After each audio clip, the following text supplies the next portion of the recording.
Welcome to A Paper Reality. You're listening to Kate Palmer. Now I'm going to try and find some colours of Starburst Stains to make my background with. As you can see, I've made myself a colour chart and I've cut little holes in each of the colours so that I can just grab those and pop it over my image and make sure that I get a good colour match. Now to me that looks pretty close, but for the background I'll be creating I need more than one colour. So I'll just find a few other colours that might look interesting on the background. Ooh, too strong. I don't think I'll use the purple. Let's try this blue. Okay, that could look quite pretty together as well. So then what I've done is using my colour chart, I use that to pick the colours of Starburst Stains. Now this is a range of blues from dark to light, and I'm going to create two different backgrounds and two different cards using the same colours. So the first background I'm going to create is a crushed metallic tissue background.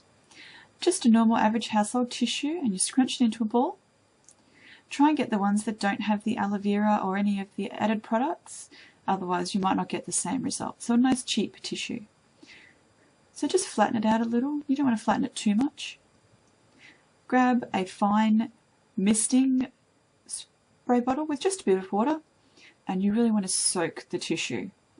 And I don't mean just give it a little spray, I mean saturate the tissue until it is sopping wet. This will help the colours bleed and blend, which is what you want. I'm just working in a plastic tray. You could work on a piece of plastic, a piece of acrylic, a glass cutting mat. I just like working in the plastic tray because then I can pick it up and put it away and let it dry overnight, and I can still keep working on my stamping desk. But anything that is flat and plastic will work well. Okay, so now that the tissue is saturated, I'm using my Azure Sea Asters. Give it a good shake, and I'm just using my Starburst Stains with the little hairy dauber cap. Now, what you want to do is give it a squeeze as you apply it to the tissue. Now you don't want to cover the whole tissue. You're just trying to cover about 1/3 to 1/4 of the white space.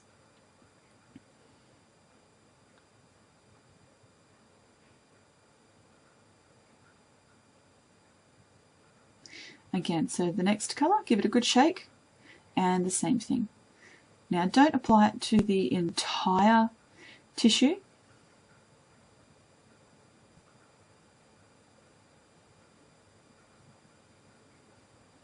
Just fill in the gaps. Leave a little bit of white still. You've got another colour to go. Oh, another 2 colours. Again, a nice big shake. And fill in a little bit more of that white space. Now it doesn't really matter what kind of colour you apply first or second. I usually like to start with the lighter colour first. It just means that I can add additional colour and make it darker if I want, but it's very difficult to take colour away. So if you start light and work your way darker, I find that I have a bit more control over the final colour.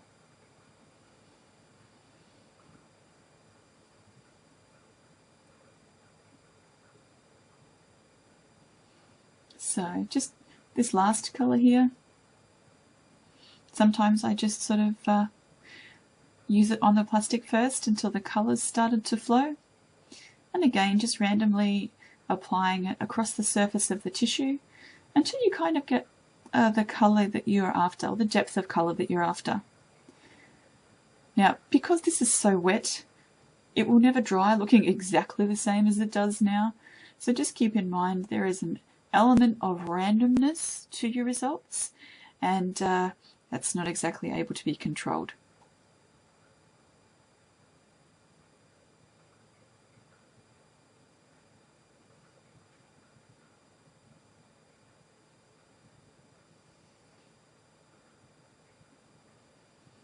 Okay, so that's it. I've added as much colour as I want to. You can see it's very, very wet. And at the moment you can't see much of the sparkle from the Starburst Stains.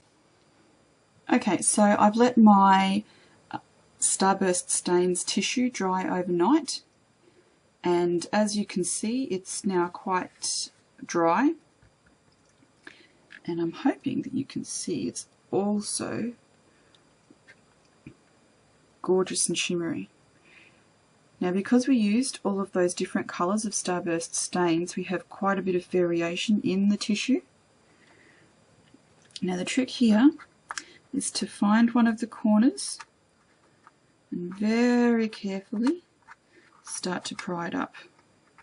Now it is just a tissue, so it's quite, there we go, quite fragile, so you want to be very careful as you remove this. Again, don't tug at it, don't tear at it. If there's any bits that are sort of a bit stubborn and resistant, just pry them up with your fingernail. You could use a scraper if you've got one on hand. Now the trick with this is to try not to stretch the tissue. You'd actually like to keep all of this texture. You don't want to flatten it out. So just pry it up very carefully. Now if little bits tear around the edges, that's okay, because we're going to be sticking it down to something else in a minute. Okay, here we go. Okay, so once the tissue is removed, you can see you've got all of this beautiful shimmer from the Starburst Stains, plus all of this variation where the different colours have stuck to the tissue differently. So you've got this beautiful background.